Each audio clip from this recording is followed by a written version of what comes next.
বিসমিল্লাহির রহমানির রহিম। আজকের ক্লাসে আমরা আলোচনা করব কি রাইট ফর্ম অফ ভার্ব। কি আলোচনা করব? Right form of verb. এখানে রাইট ফর্ম অফ ভার্ব মানে ভার্বের সঠিক প্রয়োগ। তোমাদের ক্লাসে মোট রাইট ফর্ম অফ ভার্ব আসবে কয়টা? 10টা। এই 10টাতে এই রুলেতেই 3টা কমন পড়বে। কয়টা কমন পড়বে? মূলত 3টা। তে প্রথম যে রুলটা, রুল একে দিয়েছি আমরা সাবজেক্ট। সাবজেক্ট যদি সাবজেক্ট বাক্যের প্রথমে থাকে, তাই না? সাবজেক্ট যদি থার্ড পারসন সিঙ্গুলার নাম্বার হয়, কি হয়? তার মানে সাবজেক্ট যদি থার্ড পারসন সিঙ্গুলার নাম্বার হয় তবে ভার্বের শেষে সাথে কি যুক্ত হয়? এস বা ইএস যুক্ত হয়। তখন তোমাদের বুঝতে হবে কখন এস হবে, কখন ইএস হবে। তো সেটাও বলে দিয়েছি। ভার্বের শেষে ওয়াই থাকলে এবং ওয়াই এর পূর্বে কনসোনেন্ট। কনসোনেন্ট তো জানোই ভাওয়েল মূলত 5টা, এ ই আই ও ইউ। এই 5টা কি? ভাওয়েল। আর বাকি 21টা কি আছে? কনসোনেন্ট আছে। বুঝছো তো? তখন এখানে লিখতে হবে কনসোনেন্ট থাকলে ওয়াই উঠে কি যুগ হয়? আই এর যুক্ত হয়। এবং কোন শব্দের শেষে s s, s h, c h, x o z থাকলে শেষে কি যুক্ত হয়? ইএস যুক্ত হয়। কথাটা বুঝছো না? কি বলছো না? এখন আমরা एग्जांपल দেব। সবাই एग्जांपल লেখো। হি go to school, go to school every day। এই যে একটা লেখা আছে হি, হি কোন পারসন? আমরা জানি হি হচ্ছে থার্ড পারসন। আমি তুমি যারা, ত্রিভুবনে যারা থার্ড পারসন তারা। এখন থার্ড পারসন আমরা একজন রিপিট করবে। থার্ড পারসন, তুমি দাঁড়াও। থার্ড পারসন কত প্রকার? থার্ড পারসন দুই প্রকার। থার্ড পারসন দুই প্রকারের মাঝে কি কি থার্ড পারসন দুই প্রকার? Third person singular, third person plural. Third person সিঙ্গুলারের ক্ষেত্রে কি এস বাই এস বসবে নাকি প্লুরালের ক্ষেত্রে এস বাই এস বসবে? সিঙ্গুলার ক্ষেত্রে এস বাই এস বসে, প্লুরাল ক্ষেত্রে এস বাই এস হবে। Very good. তুমি বলো।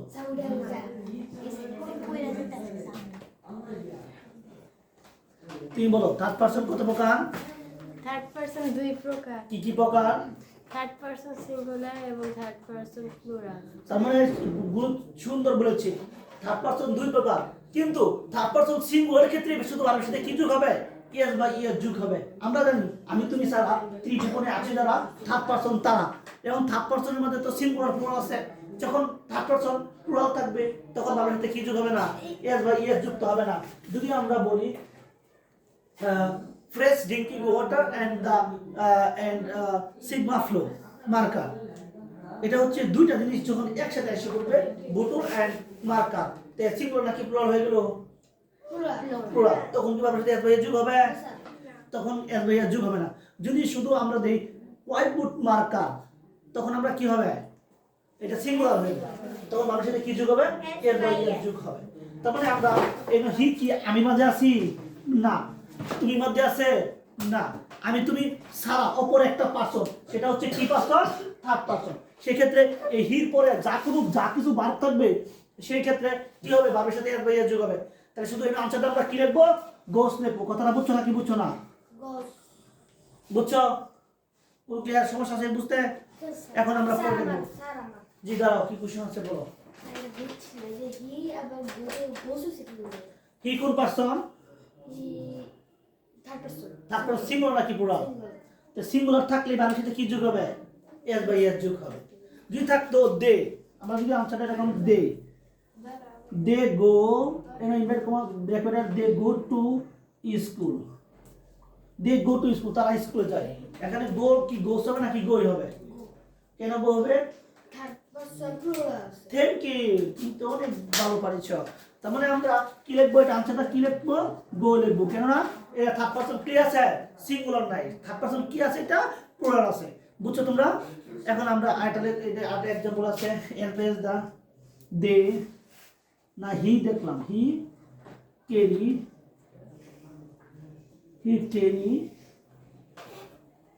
ক্যারি দা বুক, সে বই বহন করে। তাহলে ওয়াই উঠে কি হবে বলো তো? ওয়াই এর পূর্বে কি বানান আছে নাকি কনসোনেন্ট আছে? কনসোনেন্ট। তাই ওয়াই উঠে কি হবে? আইএস যোগ হবে। Thank you. তাহলে হবে carry, C N double R I E S, carries. কোন কথা বুঝতে অসুবিধা আছে তোমাদের? আরেকটা আমরা লিখবাম এখানে লিখছি দা বয় প্লে ফুটবল, সবাই লিখবা আনসার লিখবা দা বয়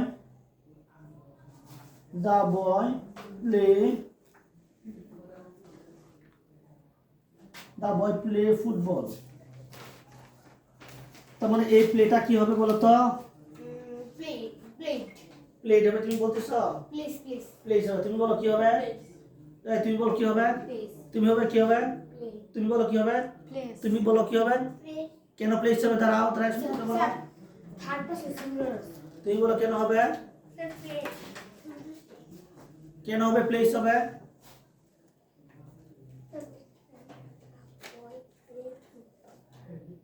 স্যার ওয়াই রেখে ভালো আছে। ওইটা কথা না, বলছি দা বয় প্লেস হবে নাকি প্লে হবে? দা বয় স্যার প্লেস হবে। কেন প্লেস হবে? কারণ স্যার বয় হচ্ছে third person singular. Very good. যদি পরীক্ষাতে থাকতো এখানে বয়ের সাথে এস থাকতো তখন কি প্লেস হইতো? তাহলে কি হইতো? প্লে হইতো। এই কথাটা যখন তো বুঝবা যে তোমরা পেরে যাবা। তার মানে আমরা দেখছিলাম দা বয়, তাই প্লেটা কি হবে? প্লেস হবে। ক্লিয়ার না? কেন ক্লিয়ার? সবাই একদম প্রোগ্রাম তুলে নাও, দ্রুত গতিতে তোলো। আমরা রুল 2 এ চলে যাব। রুল 2 তে লেখা আছে ইউনিভার্সাল ট্রুথ। কি লেখা আছে? Universal truth. ইউনিভার্সাল ট্রুথ মানে চিরন্তন সত্য, মানে হ্যাবিচুয়াল ফ্যাক্ট, অভ্যাসগত সত্য। বুঝালে প্রেজেন্ট ইনডিফিনিট টেন্সর। যেমন চিরন্তন সত্য বাক্য হচ্ছে সেইগুলো বাক্য যেগুলো মানে পৃথিবীর সূচনার মধ্যে থেকে শুরু হয়ে এখন পর্যন্ত চলতেছে। যেমন সূর্য পূর্ব দিকে উদিত হয়। যেমন পরীক্ষাতে কিভাবে থাকবে দেখো, এক্সাম্পল হচ্ছে দ্য সান রাইজ থাকবে, রাইজ ইন দ্য ইস্ট। আবার থাকতে পারে the sun set in the west. কি দিব? প্রথমে বাংলা হচ্ছে সূর্য পূর্ব দিকে কি হয়? উদিত হয়। দুই নম্বর ইংরেজি কি? The sun set in the west, সূর্য পশ্চিম দিকে কি হয়? অস্ত যায়। এগুলো হচ্ছে কি সত্য? চিরন্তন সত্য বাক্য। আবার বাক্য দ্য শাহজাহান বিল্ড তাজমহল, তাই কি হবে? বিল্ডস হবে, তাই না? যেমন চিরন্তন সত্য হেলথ ইজ ওয়েলথ, ইজ একটা কি বাক্য? এখানে হচ্ছে চিরন্তন সত্য বাক্য, তাই না? আমরা 3 নম্বর হেলথ ইজ ওয়েলথ, কি দিব? Health be well. এই বিতে কি আমরা শিখেছি তোমাদের কি বলতো? Am is are was well. এখন আমরা একজন আনসার বলবো যে কি বাবু তুমি বলো এই রাইজের কি হবে? না, বিষয়টা দা সান রাইজ হবে নাকি রাইজেস হবে নাকি কি হবে এখানে আনসারটা? রাইজেস হবে। কেন রাইজেস হবে? দা সান থার্ড পারসন সিঙ্গুলার নাম্বার এবং চিরন্তন সত্য বাক্য প্রেজেন্ট ইনডিফিনিট টেন্স, তার মানে কি হবে? Rises, R I S E S, rises. 2 নম্বরটা একজন বলো, ভাইয়া তুমি বলো।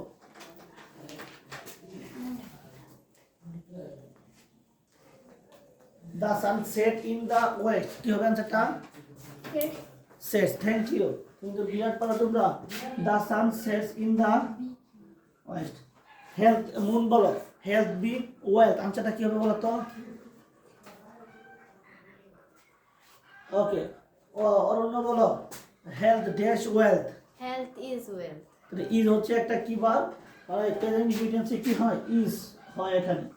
তার মানে তিনটা এটা এই রুল 2 তে কি ইউনিভার্সাল ট্রুথ, চিরন্তন সত্য, হ্যাবিচুয়াল ফ্যাক্ট, অভ্যাসগত সত্য বুঝালে প্রেজেন্ট ইনডিফিনিট হয়। যেমন দ্য সান রাইজ হবে না, কি হবে? The sun rises in the east, কয়টা হবে? The sun sets in the কি ওয়েস্ট, সূর্য পশ্চিম দিকে অস্ত যায়। এরপর আমরা কিনছি হেলথ, এইচ ই এ এল টি, হেলথ বাউন্ড বলেছি আমরা, H E A L T, health be well. তাহলে হেলথ ইজ কি? ওয়েল। বুঝছো না? কি বুঝছো না? ক্লিয়ার এটা তোমাদের? ওকে, রুল 3 লেখো। এখানে লেখা কোনো সময়ের উল্লেখ থাকে না। কি কি বিষয়টা লিখছি? কোনো সময়ের উল্লেখ থাকবে না। তার মানে কোনো সময়ের কি থাকবে না? উল্লেখ থাকে না এমন সেন্টেন্সে যদি অলওয়েজ, রেগুলারলি, দেখো অলওয়েজ সর্বদা, রেগুলারলি নিয়মিত, সামটাইমস মাঝে মাঝে, অফেন প্রায়ই, জেনারেলি ডেইলি, এভরিডে, অকেশনালি, তারপর ইউজুয়ালি, নর্মালি। তার মানে এটার মধ্যে এলয় আছে, দেখো এটার ভিতরে এলয় আছে, এটাও এলয় আছে। তারপর এনও এলওয়ে আছে, এদিকেও কি আছে, এলওয়ে আছে, এনও এলওয়ে আছে। তার মানে একটা বিষয় দেখো, রেগুলারলি কি আছে, এলওয়াই, জেনারেলি কি আছে, এলওয়াই, ডেইলি কি আছে, এলওয়াই, তারপর অকেশনালি কি আছে, এলওয়াই, ইউজুয়ালি কি আছে, এলওয়াই, নরমালি কি আছে, এলওয়াই ইত্যাদি থাকে।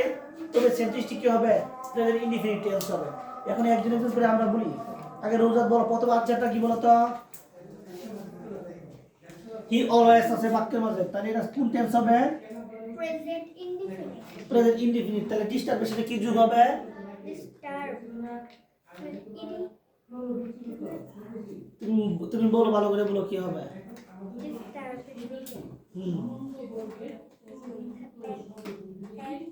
তুমি বলো, মন চেটা চাইতে বলো।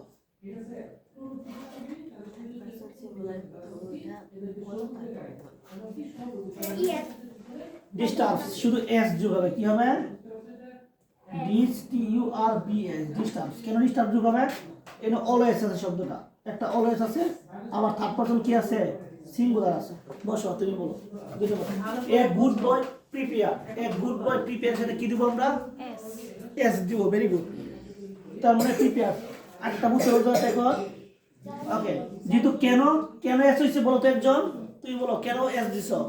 কারণ এই গুড বয় একটা ছিল, এক গুড বয় একটা, আরেকটা বিষয় আছে, দেখ কি কি দেখা আছে এখানে, এভরিডে। তাই তাই কি হবে, প্রেজেন্ট ইনডিফিনিট টেন্স, বুঝছো তো। এখন তুমি ধরো, তাহলে কি prepare, P A P R E P A R S, prepare. হ্যাঁ, এটা কি হবে, he go to school regularly, go. কেন গোস হইছে, হি থার্ড পারসন সিঙ্গুলার আরেকটা নিয়ম আছে এখানে, আরেকটা কি আছে, regularly regularly, very good. He third person আছে, তাই আমরা গোস দিছি। আরেকটা বিষয় আছে এখানে, কি আছে, রেগুলারলি। তো রেগুলারলি, ডেইলি, তাহলে regularly, daily, occasionally, sometimes, often, এগুলো থাকলে কি টেন্স হয়, প্রেজেন্ট ইনডিফিনিট টেন্স হয়। কারণ প্রেজেন্ট ইনডিফিনিট টেন্সের স্ট্রাকচার আমরা জানি, সাবজেক্ট প্লাস বার, বার বের ভেস ফ্রম অবলিক, ভাবের সাথে কি যোগ হবে, এস বা ই এর যোগ হবে, থার্ড পারসন থাকবে। আর থার্ড পারসন যদি প্লুরাল থাকে, এস বা এর যোগ হবে না। তারপর প্রেজেন্ট ইনডিফিনিট, তাহলে এর গোস হয়েছে এই জন্য এখানে রেগুলারলি আছে দিচ্ছে, ঠিক আছে। এরপর কি বলবো, ইভান বলো, পরেরটা আনসার কি হবে, হি অফেন কাম আছে, তাহলে কি হবে, কামস কামস হবে। কেন কামস হবে, অফেন, ভেরি গুড। এটা অফেন বলা যাবে না, কি বলবো আমরা, অফেন কামস। পরে আফরামনি বলো, ইভান প্লে ক্রিকেট এভরিডে, এখানে কি হবে, ইয়েস ইয়েস। কেন ইয়েস হবে, কারণ প্লেসিং ইয়েস হবে না এস হবে, প্লেস সাথে, এটা আগে চিন্তা করো, প্লেস হবে, প্লেসেস হবে নাকি প্লেস এস হবে, কোনটা, শুধু এস হবে, ভেরি গুড। যদি বিষয়টা ইএস হইতো কখন ইএস হবে, যদি যেমন কেরি, একটা ভার্ব লিখলাম কেরি, ও এর পূর্বে যদি কি থাকে, কনসোনেন্ট থাকে, কি থাকলে, ও এর পূর্বে কি, এটা ও এর পূর্বে কি কনসোনেন্ট আছে, ভাওয়েল আছে। তাই ও এর পূর্বে যদি ভাওয়েল থাকে শুধু এস যোগ করব, আর ও এর পূর্বে যদি কনসোনেন্ট থাকে তাহলে কি যোগ করতাম, আই, ও উঠে কি যোগ করতাম, আই এর যোগ করতাম। তাহলে এই ক্ষেত্রে, এই কেরির ক্ষেত্রে কেরিস হবে, C A double R I S, carries. তাহলে আনসারটা হবে না কি, প্লেস হবে। সবাই বুঝছো, দ্রুত পরের উল্লেখ। এবার আমরা আলোচনা করলাম রাইট ফর্ম ভার্বের হচ্ছে রুট 4। রুট 4 নম্বরে আমরা দিয়েছি অক্সিলারি ভার্ব। অক্সিলারি ভার্ব হচ্ছে am, is, are, was, were, বিহীন, মানে ছাড়া। বিহীন মানে কি, ছাড়া। বাক্যকে নেগেটিভ অবলিক ইন্টারগেটিভ করতে হলে টেন্স ও সাবজেক্ট অনুসারে ডো ডাস ব্যবহার করতে। আমি তো পড়াইছি না, আজকে নতুন দিলাম। এখন দেখি কে কে আনসার করতে পারে, কে সবচেয়ে বেশি মেধাবী। আগে রোজাত বলো, প্রথমটা কি দিবা, the girl not sing a song, আনসারটা কি হতে পারে, not sing song G.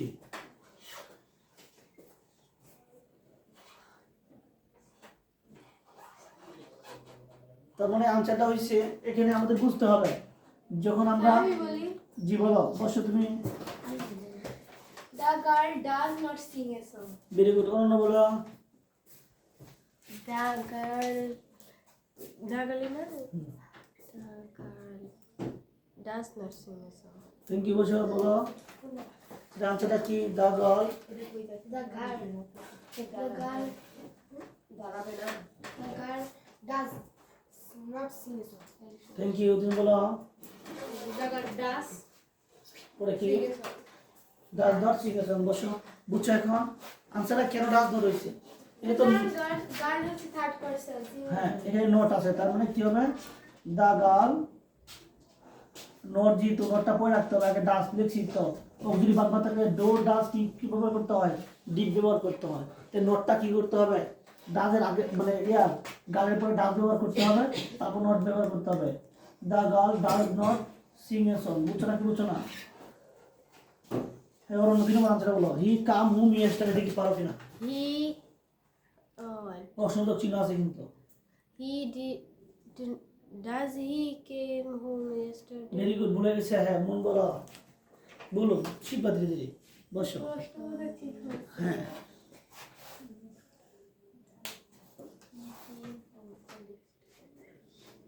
He did not keep বসো। কি বলতে পারবা?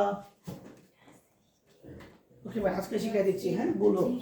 এখানে তোমরা গত ক্লাসে একটা এখন আইসি ইয়েস্টারডে কথাটা আছে না? ইয়েস্টারডে কথাটা আছে, বড় না কেন? ইয়েস্টারডে আছে না? ইয়েস্টারডে কি আজকে নাকি গতকাল? তাহলে এটা কি পাস হয়ে গেছে কেন? অতীতকাল। সেই ক্ষেত্রে আমাদের করতে হবে কি জানো, এখানে প্রথমে ডিড আনতে হবে। কি আনতে হবে? ডিড হি, দেখো এদিকে দেখো, ডিড হি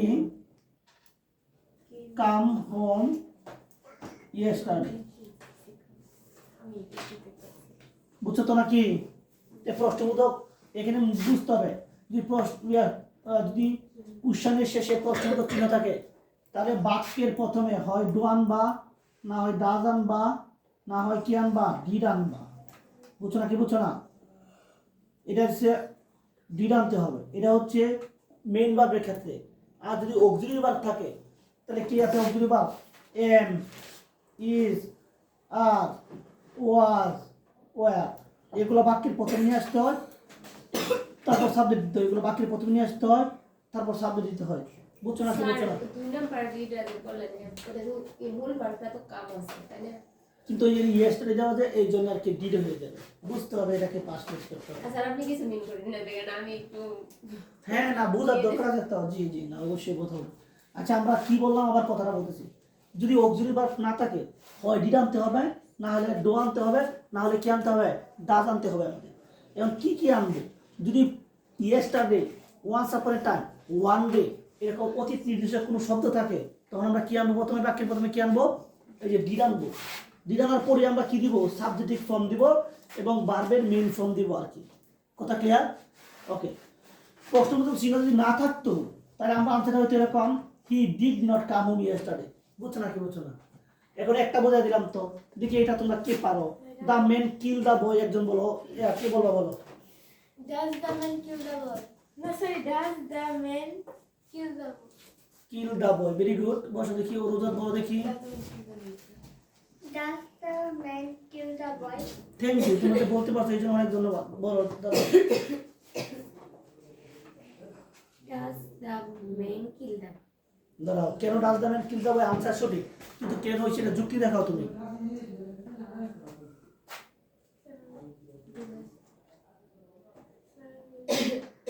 Sir, বলি বলো। কারণ sir the man third person singular number, তাই does হয়েছে। জি, এটা কোনো অতীত নির্দিষ্ট কোনো শব্দ নাই। ইয়েস্টারডে নাই, ওয়ান ডে নাই, ওয়ান্স আপন এ টাইম নাই, এগুলো নাই। এটা নর্মাল একটা ফর্ম আছে। যেহেতু থার্ড পারসন চিহ্ন নম্বর দামে, তাই ইন্টারগেটিভ প্রশ্নবোধক চিহ্ন আছে। তাই এই কিনের জন্য আমাদের প্রথমে নিয়ে আসতে হবে, কি নিয়ে আসতে হবে? ডাস দিতে আসতে হবে। ডাজের পরে কি দিব? দাম মেন দিব। তো দাম মেনের সাথে কি হয়? ডাস হয়, আমরা জানি। ডো হয় কখনো জীবনে হবে না। ঠিক আছে? যেহেতু অতীত নির্দিষ্ট কোনো শব্দ নাই, তাই ডিডো হবে না। তাহলে হবে কি? Does the man kill the বয়। বুঝছো তো? হ্যাঁ, তুমি দাঁড়াও। উই ইউজুয়ালি প্লে ফুটবল, এটা ইন্টারগ্রেট করো। Do we usually play football? Very good. তুমি বুঝতে পেরেছো না বুঝতে পেরেছো? দেখে পেয়েছো? দেখে পেয়েছো কোথাও? বুঝতে পেরেছো মন থেকে? হ্যাঁ, দাঁড়াও তুমি।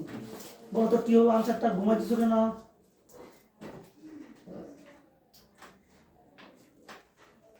We usually play football. ও সে বলছে, খুব সুন্দর বলছে, তার দিকে Usually প্লে ফুটবল, ইন্টারগ্রেটিভ কি হবে? we usually not play football. তুমি সেই যখন ইভান যখন বলছে তখন তুমি শুনছো না, কি শুনছো সেটা বলছে ইভান দাঁড়াও বলো তো কি বলছো? Do we usually play football? Very good. দেখছো কি বলছে, যখন ইন্টাগ্রেট করতে চাইবো অক্সিলারি ভার্ববিহীন বাক্যকে, তাহলে প্রথমে ডো নিয়ে আসতে হবে, ডাস নিয়ে আসতে হবে, নাকি ডিড নিয়ে আসতে হবে? ডো নিয়ে আসতে হবে কখন? ভার্বের সাথে আসবে এস না থাকলে, যদি সাবজেক্ট প্লুরাল থাকে, ফার্স্ট পারসন প্লুরাল বা থার্ড পারসন প্লুরাল থাকে, আর থার্ড পারসন সিঙ্গুলার থাকে কি নিয়ে আসতে হবে? ডাস নিয়ে আসতে হবে। আর যদি পাস্ট ফর্মে থাকে তো ডিড নিয়ে আসতে হবে, বুঝছো তো? অন্য বলো, ডো ডাস ডিড কখন সামনে নিয়ে আসতে হয়? ডো কখন নিয়ে আসতে হয় বুঝছো না? ডো কখন আনবাম, ডাস কখন আনবাম, ডিড কখন আনবাম? ওকে বসো, আরেকজন আসো, পরে শোনো তুমি। মুন বলো, ডো ডাস ডিড কখন আনবাম?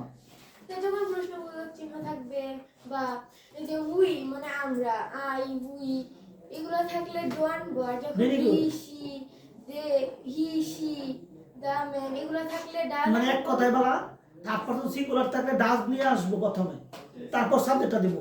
আর যদি ফার্স্ট পারসন এবং সেকেন্ড পারসন, হোক ফার্স্ট পারসন প্লুরাল, হোক সেকেন্ড পারসন প্লুরাল, হোক থার্ড পারসন প্লুরাল, সেই ক্ষেত্রে আমরা কি নিয়ে আসবো? ডো নিয়ে আসবো। কথা ক্লিয়ার? আর যখন অতীতে বোঝাবে তখন ডিড নিয়ে আসবো। Very good. দাঁড়াও, কি বলছে তিনটা ব্যাখ্যা বলো, তাদের দ্রুত বলো। স্যার যখন থার্ড জোরে বলো। পারসন প্লুরাল হবে তখন সে যদি এস বা ইয়েস না থাকে তখন ডু হবে, আর যদি Very good. এস বা ইয়েস থাকে তাহলে ডাস হবে, ভেরি আর গুড। যদি অতীত বোঝায় তাহলে এখানে ডিড হবে। সবাই বুঝছো? এই নোটগুলো নিজেরা করি। এই বলো তো দেখি, বুঝছো কথাটা? কি কথাটা বলছো এখন বলো, ব্যাখ্যাটা দাও, তুমি তিনটা ব্যাখ্যা দাও। কখন ডো, কখন ডাস, কখন did? Do I Eliza was there, থাকলে ডো বসে। এটা কি বলছে? Yes, সে বুঝছে না এখন। তুমি প্রথমটা কিভাবে বলছিলা তাহলে? এটা আনসারটা বলছিলা কেন বলছিলা? এটা do we usually play football, এটা কেন ডো বলছিলা এটা বলো। এই যে ডো বলে ফেলছিলা, আর কোনো কারণ নাই। Okay fine. দেখো, মুন আবার বলবো, সবাই শোনো, পরে আমি আবার বলবো। এই দাঁড়াও, এখানে ডো কেন দিয়েছে? স্যার উই মানে আমরা, তাই ডো দিয়েছে। ডো মানে আমরা, থার্ড পারসন সিঙ্গুলার এটা না, থার্ড পারসন প্লুরাল না, ফার্স্ট পারসন প্লুরাল। তার মানে একটা কথাই মনে রাখবা, ফার্স্ট পারসন আর যখন অতীতে বোঝাবে সিঙ্গুলার বা প্লুরাল যেটাই থাকুক না কেন, কি আনতে হবে? ডো আনতে হবে। সেকেন্ড পারসন প্লুরাল বা সিঙ্গুলার যাই থাকুক না কেন, ডো আনতে হবে। বারবিতে এস না থাকলে ডো আনতে হবে। যেমন থার্ড পারসন যদি এনো হি থাকতো তাহলে ডা যাইতো কিন্তু। কথাটা বুঝছো? যেহেতু এনো কি আছে? ডাজ আছে। ডা মেন কি থার্ড পারসন না? তাই ডাজ নিয়ে আসছি। এখানে ডিড আনার একটা কারণ হচ্ছে এখানে ইয়েস্টারডে আছে, পাস্ট টেন্সে আছে, এজন্য ডিড আনছি। এখন বুঝছো? বলো দেখি কি বুঝছো? উই থাকলে এদিকে ডো হবে। আর কি থাকলে ডো হবে, আই থাকলে কি হবে? ডো হবে। ইউ থাকলে কি হবে? ডো হবে। থার্ড পারসন প্লুরাল থাকলে কি হবে? ডো হবে। বসো, কি বুঝছো বলো। Third person singular plural, second person singular plural, S by S না থাকলে ডু বসবে, আর এস বাই এস থাকলে ডাস বসবে, আর পাস্ট থাকলে? পাস থাকলে ডিড বসবে। হ্যাঁ, অন্য বলো বিষয়টা কি? মানে কখন এস ডাস, কখন ডিড, কখন ডো। এই পরে নোট করতে পারো না স্যার, যখন বলে ওটা তুমি ইজি ভাবে নোট করো। হ্যাঁ বলো। থার্ড পারসন সিঙ্গুলার থাকলে ই এস বাই এস বসবে, এস বা ইয়েস থাকলে কি বসবে? থার্ড পারসন সিঙ্গুলার থাকলে এস বাই এস থাকলে ডাস বসবে। ডাস। পরে আর যদি এস বাই এস না থাকে তাহলে ডট বসবে। আর কি? পাস্ট থাকলে কি বসবে? পাস থাকলে ডাস বা ডিড। ডাস বসবে পাস্ট থাকলে? না না শুধু ডিড বসবে। ডিড বসবে। হ্যাঁ, রোজা সুন্দর করে বলো দেখি, পারো কিনা?